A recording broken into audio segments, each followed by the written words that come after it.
ನೀವು ಮಿಥುನ ರಾಶಿಯವರಾಗಿದ್ರೆ ದಯವಿಟ್ಟು ಈ ವಿಡಿಯೋನ ಎಂಡ್ ತನಕ ನೋಡಿ, ಸ್ಕಿಪ್ ಮಾಡಬೇಡಿ. ಬಹಳ ಇಂಪಾರ್ಟೆಂಟ್ ಆಗಿರತಕ್ಕಂಥ ವಿಡಿಯೋ. ಹಾಗೂ ನಿಮಗೆ ಗೊತ್ತಿರತಕ್ಕಂಥ ಮಿಥುನ ರಾಶಿಯವರಿಗೆ ಈ ವಿಡಿಯೋ ಶೇರ್ ಮಾಡಿ. ಯಾರು ಅಂತ ಗೊತ್ತಿಲ್ವಾ? ಎಲ್ಲ ಕಡೆ ಶೇರ್ ಮಾಡಿಬಿಡಿ. WhatsApp, Facebook, messenger, Telegram, Instagram ಎಲ್ಲ ಕಡೆ ಈ ವಿಡಿಯೋನ ಶೇರ್ ಮಾಡಿಬಿಡಿ. ಯಾರ್ಯಾರು ಮಿಥುನ ರಾಶಿಯವರು ಎಲ್ಲರಿಗೂ ಸಹ ವಿಡಿಯೋ ರೀಚ್ ಆಗಲಿ. ಅದಕ್ಕೊಂದು ಕಾರಣ ಇದೆ. ಆ ಕಾರಣವೇ ನಿಮ್ಮ ಪಂಚಮ ವ್ಯಯಾಧಿಪತಿಯಾದ ಶುಕ್ರ ಗ್ರಹ ನೀಚ ಸ್ಥಿತಿಯಲ್ಲಿ ಸೆಪ್ಟೆಂಬರ್ 2ನೇ ತಾರೀಕಿನ ತನಕ ಇರಲಿದ್ದಾನೆ. ಸೊ ಶುಕ್ರ ನೀಚ ಆಗ್ತಾ ಇದ್ದಾನೆ. ನಿಮಗೆ ಚತುರ್ಥದಲ್ಲಿ ನೀಚ ಸ್ಥಿತಿಯಲ್ಲಿ ಪಂಚಮ ವ್ಯಯಾಧಿಪತಿಯಾಗಿರ್ತಕ್ಕಂಥ ಶುಕ್ರ ನೀಚ ಅಂದ್ರೆ ಹಲವಾರು ವಿಚಾರಗಳಲ್ಲಿ ಮಿಥುನ ರಾಶಿಯವರಿಗೆ ಏರುಪೇರು ಆಗಲಿದೆ ಸೆಪ್ಟೆಂಬರ್ 2ನೇ ತಾರೀಕಿನ ತನಕ. ಏನೇನು ಸಮಸ್ಯೆಗಳಾಗಬಹುದು, ಏನು ಪರಿಹಾರ ಸಂಪೂರ್ಣವಾಗಿ ತಿಳಿಸ್ತೇನೆ, ಗೊತ್ತಲ್ವಾ? ಸೊ ನಮ್ಮ ಚಾನಲ್ ನೀವು ಸಬ್ಸ್ಕ್ರೈಬ್ ಮಾಡ್ಕೊಂಡು ಬೆಲ್ ಬಟನ್ ಹೊತ್ಕೊಂಡು ಆಲ್ ಅಂತ ಮಾಡ್ರಿ. ಯಾಕೆಂದ್ರೆ ಇದೇ ತರ ಒಂದು ವಿಶೇಷವಾದ ಯಾರು ತಿಳಿಸದೇ ಇರತಕ್ಕಂಥ ವಿಚಾರಗಳು ನಿಮ್ಗೆ ನಾನು ತಿಳಿಸ್ತಾ ಇರ್ತಾನೆ. ಅಷ್ಟೇ ಅಲ್ಲ, ಫೇಸ್ಬುಕ್ ಅಲ್ಲಿ ಇನ್ಸ್ಟಾಗ್ರಾಮ್ ವಿಡಿಯೋ ನೋಡ್ತಿದ್ರೆ ನಮ್ಮ ಪೇಜ್ ನ ಫಾಲೋ ಮಾಡ್ಲಿಕ್ಕೆ ದಯವಿಟ್ಟು ಮರಿಬೇಡಿ. ಓಂ ಶುಕ್ರಾಯ ನಮಃ ಅಂತ ಕಮೆಂಟ್ ಮಾಡಿ ಪ್ರತಿಯೊಬ್ಬರು ಸಹ. ಖಂಡಿತವಾಗಿ ಎಲ್ಲರಿಗೂ ಒಳ್ಳೇದಾಗ್ಲಿ. ವಿಡಿಯೋ ಶುರು ಮಾಡೋಣಲ್ವಾ? ನಮಸ್ಕಾರ, ನಾನು ವಿಠಲ್ ಭಟ್ ಮಾತಾಡ್ತಾ ಇರ್ತಕ್ಕಂಥದ್ದು. ಶುಕ್ರ ಗ್ರಹದ ರಹಸ್ಯ ಪ್ರಭಾವ ಮಿಥುನ ರಾಶಿಯವರ ಮೇಲೆ ಬಹಳ ವಿಚಿತ್ರವಾಗಿರಲಿದೆ. ಯಾಕೆಂದ್ರೆ ಶುಕ್ರ ನೀಚ ಸ್ಥಿತಿಯಲ್ಲಿ ಇರ್ತಾನೆ. ಇದೇ ಸಬ್ಜೆಕ್ಟ್, ಶುಕ್ರ ನೀಚತ್ವ ಸ್ಥಿತಿಯ ಸಬ್ಜೆಕ್ಟ್ ಅಲ್ಲಿ ನಾನು ಸುವರ್ಣ ನ್ಯೂಸ್ ನಲ್ಲಿ ನಾವು ಕಾರ್ಯಕ್ರಮ ಸಹ ಮಾಡಿದ್ದೇನೆ. ನೋಡಿಲ್ಲ ಅಂದ್ರೆ ಫೇಸ್ಬುಕ್ ಅಲ್ಲಿ ವಿಡಿಯೋ ಹಾಕಿದ್ದೀನಿ, ನೋಡಿ ಬೇಕಾದ್ರೆ. ಶುಕ್ರ ನೀಚತ್ವ ಸ್ಥಿತಿಯ ಬಗ್ಗೆ ನಾನು ಕಾರ್ಯಕ್ರಮವನ್ನು ಮಾಡಿದ್ದೇನೆ, ಅದು ಸುವರ್ಣ ನ್ಯೂಸ್ ನಲ್ಲಿ. ಸೊ ಬಹಳ ಪ್ರಮುಖವಾಗಿರತಕ್ಕಂಥ ವಿಚಾರ ಇದು. ಯಾಕೆಂದ್ರೆ ನಿಮಗೆ ವ್ಯಯಾಧಿಪತಿ ಪಂಚಮಾಧಿಪತಿಯಾಗಿ ಚತುರ್ಥದಲ್ಲಿ ನೀಚನಾಗ್ತಾ ಇದ್ದಾನೆ ಅಂತಂದ್ರೆ ಹಲವಾರು ವಿಚಾರಗಳ ಬಗ್ಗೆ ನೀವು ಎಚ್ಚರಿಕೆಯನ್ನು ವಹಿಸಬೇಕಾಗತ್ತೆ ಮಿಥುನ ರಾಶಿಯವರು.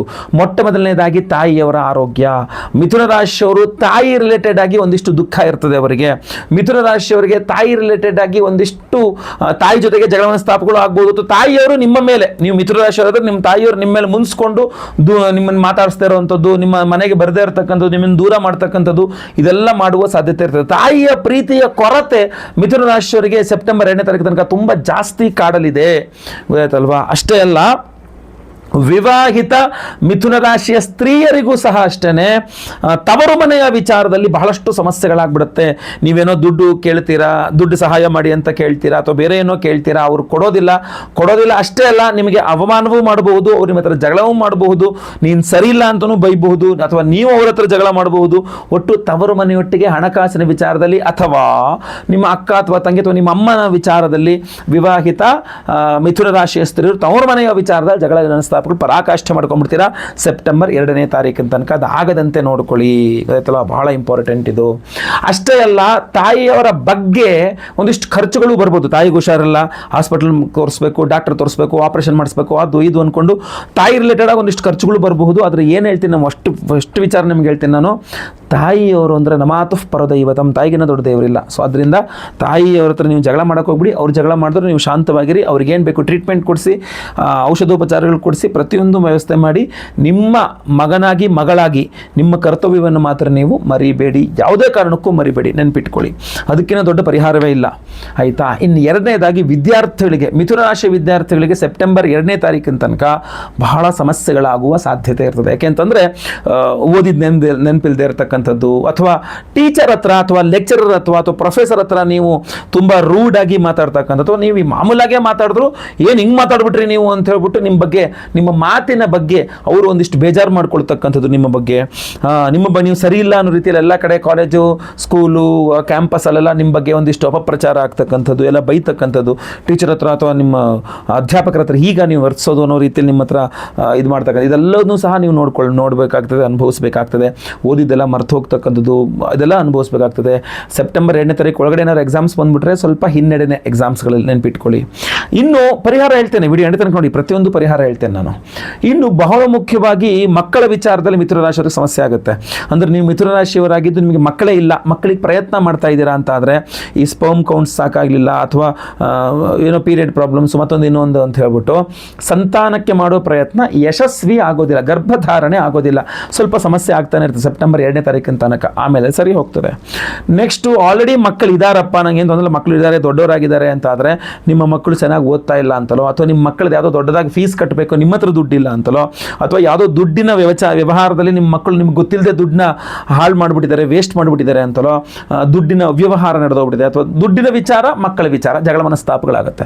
ತುಂಬ ದೊಡ್ಡ ಮಕ್ಕಳು ಮದುವೆನೇ ಆಗಿದ್ದಾರೆ ಅಂದರೆ ನಾನು ಮನೆ ಬಿಟ್ಟು ಹೋಗ್ತೀನಿ ಅನ್ನೋದು, ಮನೆ ಬಿಟ್ಟು ಹೋಗ್ಬಿಡುವಂಥದ್ದು, ಈ ಥರದ್ದೆಲ್ಲವೂ ಸಹ ಮಕ್ಕಳು ದೂರ ಆಗ್ತಕ್ಕಂಥದ್ದನ್ನು ಸಹ ಅನುಭವಿಸಬೇಕಾಗ್ತದೆ. ಮಿಥುನ ರಾಶಿಯವರು ನಿಮ್ಮ ಮಕ್ಕಳೇ ದೂರ ಆಗ್ತಕ್ಕಂಥದ್ದು, ಜಗಳ ಮಾಡಿಕೊಂಡು, ಇದೆಲ್ಲ ಸಾಧ್ಯತೆ ಇರ್ತದೆ. ಇನ್ನು ವಿದೇಶ ಪ್ರಯಾಣಗಳು ಕೈ ತಪ್ಪಿ ಹೋಗುವಂಥ ಸಾಧ್ಯತೆಗಳು ತೀರಾ ಜಾಸ್ತಿ ಇರುತ್ತೆ. ಲಾಸ್ಟ್ ಮೊಮೆಂಟಲ್ಲಿ ನಾನು ಹೋಗಲೇಬೇಕಾಗಿತ್ತು, ಲಾಸ್ಟ್ ಮೊಮೆಂಟಲ್ಲಿ ತಪ್ಪೋಯ್ತು, ಅದು ಹೆಂಗೆ ತಪ್ಪೋಯ್ತು ಅಂತ ಗೊತ್ತಿಲ್ಲ.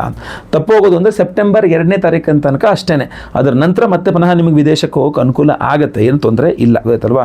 ಅಲ್ಲಿ ತನಕ ಸ್ವಲ್ಪ ಸಮಸ್ಯೆಗಳಾಗುತ್ತೆ. ಇಲ್ಲಿ ಒಂದು ಶಾರ್ಟ್ ಏನಪ್ಪ ಅಂತಂದರೆ ಕೆಲವಿಷ್ಟು ಕಳೆದುಕೊಳ್ಳುವಿಕೆ ಅನ್ನೋದು ಇರ್ತದಲ್ಲ, ಅದರ ವಿಚಾರವಾಗಿ ಸ್ವಲ್ಪ ಜಾಸ್ತಿ ಇದಾಗುತ್ತೆ. ನೀವು ಯಾವುದೋ ಒಂದು ಹೋಯ್ತಲ್ಲ ಅಂತ ನೀವು ದುಃಖ ಪಡ್ಬೋದು, ಆಮೇಲೆ ಅದು ಹೋಗಿದ್ದೇ ಒಳ್ಳೆಯದು ಅಂತ ಅನಿಸ್ಬಹುದು. ಸೊ ಇದೊಂದು ಸ್ವಲ್ಪ ನಿಮಗೆ ಪ್ಲಸ್ ಪಾಯಿಂಟ್ ಸಹ ಇರ್ತದೆ. ಇಷ್ಟೆಲ್ಲ ಇದ್ರೂ ಕೂಡ ಪರಿಹಾರಗಳು ಬಹಳ ಮುಖ್ಯ. ಸೊ ಅದರಿಂದ ನಾನು ಹೇಳುವಂಥದ್ದು, ಮಿಥುನ ರಾಶಿಯವರು ದಯವಿಟ್ಟು ಶುಕ್ರವಾರ ಅಂತ ನೋಡಬೇಡಿ, ಸೆಪ್ಟೆಂಬರ್ 2ನೇ ತಾರೀಕಿನ ತನಕ ಪ್ರತಿ ದಿವಸ ಮನೆ ಹತ್ರ ಅಮ್ಮನವ್ರ ದೇವಸ್ಥಾನ ಇದ್ದರೆ ಹೋಗಿ ಕುಂಕುಮಾರ್ಚನೆ ಮಾಡಿಸ್ಕೊಂಡು ಬನ್ನಿ, ಪ್ರದಕ್ಷಿಣ ನಮಸ್ಕಾರ ಮಾಡ್ಕೊಂಡು ಬನ್ನಿ. ಆಮೇಲೆ ಪ್ರತಿದಿನ ಮನೆಯಲ್ಲಿ ಲಲಿತಾ ಸಹಸ್ರನಾಮ ಯೂಟ್ಯೂಬಲ್ಲೇ ಕೇಳಿಸ್ಕೊಳ್ಳಿ, ದೇವಿ ಕವಚ ಅಂತ ಬರುತ್ತೆ ಅದನ್ನು ಓದ್ಕೊಳ್ಳಿ, ದುರ್ಗಾ ಅಷ್ಟೋತ್ತರ ಅದನ್ನು ದಿನ ಓದ್ಕೊಳ್ಳಿ. ಮುತ್ತೈದರಿಗೆ ಅರ್ಶಿನ ಕುಂಕುಮ ಕೊಡಲಿಕ್ಕೆ ಪ್ರಯತ್ನ ಮಾಡಿ, ಅವರಿಗೆ ಅರ್ಶಿನ ಕುಂಕುಮ, ಬಾಳೆಹಣ್ಣು, ಒಳ್ಳೆದೆಲೆ, ಅಡಿಕೆ, ತೆಂಗಿನಕಾಯಿ ಈ ಥರ ದಿನ ಕೊಟ್ಟು ಅವ್ರ ಕಾಲಿಗೆ ಬಿದ್ದು ನಮಸ್ಕಾರ ಮಾಡ್ಕೊಳ್ಳಿ. ಖಂಡಿತವಾಗಿ ಅನುಕೂಲ ಆಗುತ್ತೆ. ದೊಡ್ಡ ಅಮ್ಮನವರ ಕ್ಷೇತ್ರಕ್ಕೆ ಹೋಗಿ ಬಂದರೂ ತುಂಬ ಒಳ್ಳೆಯದಾನೆ, ಯಾವುದರೂ ಪರವಾಗಿಲ್ಲ. ಇಲ್ಲಾಂದ್ರೆ ನಿಮಗೋಸ್ಕರ ನಾನು ವಿಶೇಷವಾದಂಥ ದೇವತಾರಾಧನೆ ಮಾಡಿ ಅತ್ಯದ್ಭುತವಾದ ಪ್ರಸಾದವನ್ನು ಕೊಡ್ತಾ ಇದ್ದೇನೆ, ಅದರ ಬಗ್ಗೆಯೂ ಸಹ ನೀವು ತಿಳ್ಕೊಳ್ಬೇಕು. ಆಗಸ್ಟ್ 12ನೇ ತಾರೀಕು ಭೀಮನ ಅಮಾವಾಸ್ಯೆ ಮಹಾಸೂರ್ಯಗ್ರಹಣದ ದಿವಸ ನಮ್ಮ ಯಾಗಶಾಲೆಯಲ್ಲಿ ಅದ್ಭುತವಾಗಿರತಕ್ಕಂತಹ ಶೂಲಿನಿ ದುರ್ಗಾ ಹೋಮವನ್ನು ಮಾಡ್ತಾ ಇದ್ದೇವೆ. ಅದು ಶುಕ್ರನ ಅಭಿಮಾನಿ ದೇವರು, ಗೊತ್ತಾಯ್ತಲ್ವಾ. ಸೊ ಶುಕ್ರ ಶಾಂತಿಯನ್ನು ಮಾಡಿ, ಶೂಲಿನಿ ದುರ್ಗಾ ಹೋಮವನ್ನು ಮಾಡಿ, ಅವತ್ತು ಮಹಾಸೂರ್ಯಗ್ರಹಣ ಇರೋದ್ರಿಂದ ಸಹಸ್ರ ರವಿ ಶಾಂತಿ ಹೋಮವನ್ನು ಮಾಡ್ತಾ ಇದ್ದೇವೆ. ನಿಮಗೆ ಬಹಳ ಇಂಪಾರ್ಟೆಂಟ್ ಆಗಿರತಕ್ಕಂತಹ ಒಂದು ದೇವತಾರಾಧನೆ ಹಾಗೂ ವಿಶೇಷವಾದಂತಹ ಪ್ರಸಾದವನ್ನು ಕೊಡ್ತಾ ಇದ್ದೇವೆ. ನಿಮಗೆ ರಾಜಯೋಗವನ್ನು ಕೊಡ್ತಕ್ಕಂಥ ರಾಜವರ್ಧನ ಮಣಿ ಉಂಗುರವನ್ನು ಕೊಡ್ತಾ ಇದ್ದೇವೆ ಪ್ರತಿಯೊಬ್ಬರಿಗೂ ಸಹ. ಸಂಕಲ್ಪ ಸೇವೆ ಕೊಟ್ಟವರಿಗೆ ಸ್ಕ್ರೀನ್ ಮೇಲೆ ಕಾಣುವಂಥ ನಂಬರ್ಗೆ ನಿಮ್ಮ ಹೆಸರು, ಗೋತ್ರ ಗೊತ್ತಿದ್ರೆ, ನಕ್ಷತ್ರ ಗೊತ್ತಿದ್ರೆ, ನಿಮ್ಮ ರಾಶಿ ಹಾಗೂ ನಿಮ್ಮ ವಿಳಾಸವನ್ನು ವಾಟ್ಸಪ್ ಮಾಡ್ಕೊಳ್ಳಿ ಸಾಕು. ಅವತ್ತು ಲೈವ್ ಅಲ್ಲಿ, ಅವತ್ತು ಬುಧವಾರ, ಆಗಸ್ಟ್ 12ನೇ ತಾರೀಕು ಬುಧವಾರ ಅಮಾವಾಸ್ಯೆ, ಭೀಮನ ಅಮಾವಾಸ್ಯೆ ದಿವಸವೇ ಮಾಡ್ತಾ ಇದ್ದೇವೆ. ಈ ವಿವಾಹ, ದಾಂಪತ್ಯ ಸಮಸ್ಯೆಗಳ ಪರಿಹಾರಕ್ಕೆ ಸ್ವಯಂವರ ಪಾರ್ವತಿ ಹೋಮವನ್ನು ಮಾಡ್ತಾ ಇದ್ದೇವೆ. ಅದರಲ್ಲೂ ಈ ವಿಶೇಷವಾಗಿರತಕ್ಕಂಥ ರಾಜವರ್ಧನ ಮಣಿ ಉಂಗುರ ಎನರ್ಜೈಸ್ ಆಗುತ್ತೆ ಅದಲ್ವಾ. ಶುಕ್ರ ಶಾಂತಿ ಹೋಮ, ಗುರು ಶಾಂತಿ ಹೋಮ, ಶನಿ ಶಾಂತಿ ಹೋಮವು ಸಹ ಆಗ್ತದೆ. ಸೊ ಈ ವಿಶೇಷವಾಗಿರತಕ್ಕಂಥ ಹೋಮಗಳಲ್ಲಿ ನೀವು ಸಂಕಲ್ಪ ಸೇವೆ ಕೊಟ್ಕೊಂಡ್ರೆ ಅವತ್ತು ಲೈವಲ್ಲಿ ನಿಮ್ಮ ಹೆಸರು ಸಂಕಲ್ಪ ಆಗುತ್ತೆ. ಅವತ್ತು ಸೂರ್ಯಗ್ರಹಣನೂ ಇರೋದ್ರಿಂದ ಇಲ್ಲಿ ಆಚರಣೆ ಇಲ್ಲ, ಯಾಕೆಂದ್ರೆ ಇಲ್ಲಿ ಕಾಣಿಸ್ತಾ ಇಲ್ಲ, ಆದರೆ ಅದರ ಪ್ರಭಾವ ಇರುತ್ತೆ. ಸೂರ್ಯಗ್ರಹಣದ ದುಷ್ಪ್ರಭಾವವು ಪರಿಹಾರವಾಗಿ ಶುಭ ಫಲವೂ ನಿಮಗೆ ಚೆನ್ನಾಗಿ ಸಿಗಬೇಕು. ರಾಜವರ್ಧನ ಮಣಿಯ ಉಂಗುರವನ್ನ ಎನರ್ಜೈಸ್ ಮಾಡ್ತಕ್ಕಂಥದ್ದು ಶೂಲಿನಿ ದುರ್ಗಾ ಹೋಮ. ಅದಕ್ಕೆ ನಾನು ಈಗ ಸಿಂಪಲ್ ಪರಿಹಾರದಲ್ಲಿ ಹೇಳಿದ್ದು, ದುರ್ಗಾದೇವಿ ಆರಾಧನೆ ಜಾಸ್ತಿ ಮಾಡ್ಕೊಳ್ಳಿ ಶುಕ್ರದೋಷ ಪರಿಹಾರಕ್ಕೆ ಅಂತ. ಸೊ ಶುಕ್ರದೋಷವು ಪರಿಹಾರ ಆಗುತ್ತೆ, ಅಮ್ಮನವರ ಅನುಗ್ರಹ ಸಿಗುತ್ತೆ, ಗ್ರಹಣ ದೋಷವು ಪರಿಹಾರ ಆಗುತ್ತೆ. ವಿಶೇಷವಾಗಿ ರಾಜವರ್ಧನ ಮಣಿ ಉಂಗುರ ರಾಜಯೋಗವನ್ನು ಕೊಡುತ್ತೆ. ಪ್ರತಿಯೊಬ್ಬರೂ ಸಹ ಸಂಕಲ್ಪ ಸೇವೆ ಕೊಟ್ಟ ಪ್ರತಿಯೊಬ್ಬರಿಗೂ ಕೊಡ್ತಾ ಇದ್ದೇವೆ. ಇದೆಲ್ಲರೂ ಸಹ ಧಾರಣೆ ಮಾಡ್ಕೊಳ್ಬಹುದಾಗಿರ್ತದೆ. ಉಂಗುರದ ಬೆರಳಲ್ಲಿ ಧಾರಣೆ ಮಾಡ್ಕೊಳ್ಬಹುದು. ಪ್ರತಿಯೊಬ್ಬರು ಗಂಡಸರು ಹೆಂಗಸರು ಎಲ್ಲರೂ ಸಹ ಧಾರಣೆ ಮಾಡ್ಕೊಳ್ಬಹುದು. ಈ ಹಿಂದೆ ಅಂದರೆ ಜನವರಿಯಲ್ಲೋ ಏನೋ ಮತ್ತೆ ಒಂದ್ಸಲ ಕೊಟ್ಟಿದ್ದಾಗಿತ್ತು, ಈಗ ಬಹಳ ಕಾಲ ಆಯಿತು, ಅದು 6 ತಿಂಗಳ ಮೇಲೆ ಆಗೋಯ್ತು. ಸೊ ಅದರಿಂದ 8 ತಿಂಗಳಿಗೆ ಆಗೋಯ್ತು. ಸೊ ಈ ಒಂದು ಹಳೆ ಉಂಗುರ ನಿಮ್ಮ ಹತ್ರ ಏನಿದ್ರೆ ಅದನ್ನು ಹರಿಯುವ ನೀರಲ್ಲಿ ಎಲ್ಲರೂ ವಿಸರ್ಜನೆ ಮಾಡಿ ಈ ಹೊಸ ಉಂಗುರನ್ನು ಮತ್ತೆ ಸಂಕಲ್ಪ ಸೇವೆ ಕೊಟ್ಕೊಳ್ಬಹುದು, ಅಕಸ್ಮಾತ್ ನಿಮ್ಮಲ್ಲಿ ಇದ್ದರೆ.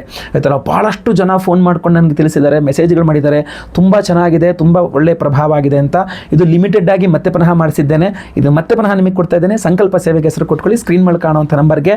ಅವತ್ತು ನೀವೇನಾದ್ರು ರಿಜಿಸ್ಟರ್ ಆದ್ರಿ ಅಂದರೆ ನಿಮ್ಮ ಹೆಸರು ನಾನೇ ಲೈವಲ್ಲಿ ಸಂಕಲ್ಪ ಮಾಡ್ತೇನೆ. ನಿಮ್ಮ ಹೆಸರು ಲೈವಲ್ಲಿ ಭೀಮನ ಅಮಾವಾಸ್ಯೆ ದಿವಸ, ಸೂರ್ಯಗ್ರಹಣ ದಿವಸ ಲೈವಲ್ಲಿ ನಿಮ್ಮ ಹೆಸರು ಸಂಕಲ್ಪ ಆಗೋದು ನೀವು ನೋಡ್ಕೊಳ್ಬಹುದು, ಕೇಳಿಸ್ಕೊಳ್ಬಹುದು. ಎಲ್ಲ ಹೋಮದ ಭಸ್ಮ, ಕುಂಕುಮಾರ್ಚನೆ, ಕುಂಕುಮ ಪ್ರಸಾದ ಸಹಿತ ಈ ವಿಶೇಷವಾಗಿರತಕ್ಕಂತಹ ರಾಜವರ್ಧನ ಮಣಿ ಉಂಗುರವನ್ನು ನಿಮಗೆ ನಾನು ಸ್ಪೀಡ್ ಪೋಸ್ಟ್ ಮೂಲಕ ಕಳಿಸ್ಕೊಡ್ತೇನೆ. ಎಲ್ಲರೂ ಆ ಹೋಮದ ಭಸ್ಮ, ಕುಂಕುಮಾರ್ಚನೆ, ಕುಂಕುಮವನ್ನು ಹಣೆಗೆ ಹಚ್ಕೊಳ್ಳಿ. ಈ ರಾಜವರ್ಧನ ಮಣಿ ಉಂಗುರವನ್ನು ನೀವು ಬೆರಳಿನಲ್ಲಿ ಧಾರಣೆ ಮಾಡ್ಕೊಳ್ಬಹುದಾಗಿರ್ತದೆ. ಅಡ್ಜಸ್ಟಬಲ್ಲು, ಏನೂ ತೊಂದರೆ ಇಲ್ಲ, ತುಂಬ ಚೆನ್ನಾಗಿರ್ತದೆ. ಪ್ರತಿಯೊಬ್ಬರು ಸಹ ಧಾರಣೆ ಮಾಡ್ಕೊಳ್ಳಿ. ಸಂಕಲ್ಪ ಸೇವೆಗೆ ಹೆಸರು ಕೊಟ್ಕೊಳ್ಳಿ ಸ್ಕ್ರೀನ್ ಮೇಲೆ ಕಾಣೋ ನಂಬರ್ಗೆ. ಬೇಗ ಬೇಗ ನಿಮ್ಮವರ ವಾಟ್ಸಪ್ ಮಾಡ್ಕೊಳ್ಳಿ, ಕರೆ ಮಾಡಿ ವಾಟ್ಸಪ್ ಮಾಡ್ಕೊಳ್ಳಿ. ಭಾಳ ಇಂಪಾರ್ಟೆಂಟ್. ವಾಟ್ಸಪ್ ಮಾಡ್ಕೊಂಡ್ರೆ ನಮ್ಮ ಹತ್ರ ಡಾಟಾ ಇರ್ತದೆ, ನಾವು ನಿಮಗೆ ರಿಪ್ಲೈ ಮಾಡ್ತೇವೆ. ನೀವು ಆರಾಮಾಗಿ ಪೇಮೆಂಟ್ ಮಾಡಿಕೊಂಡು ಸಂಕಲ್ಪ ಸೇವೆಗೆ ಹೆಸರು ಕೊಟ್ಕೊಳ್ಬಹುದು. ಒಳ್ಳೆಯದಾಗಲಿ. ಈ ಇಂಪಾರ್ಟೆಂಟ್ ವಿಡಿಯೋನ ಪ್ರತಿಯೊಬ್ಬರಿಗೂ ರೀಚ್ ಆಗೋ ಥರ ದಯವಿಟ್ಟು WhatsApp, Facebook, messenger, Telegram, Instagram ಎಲ್ಲ ಕಡೆ ಸಾಮಾಜಿಕ ಜಾಲತಾಣಗಳಲ್ಲಿ ವಿಡಿಯೋನ ಶೇರ್ ಮಾಡಲಿಕ್ಕೆ ಮರಿಬೇಡಿ.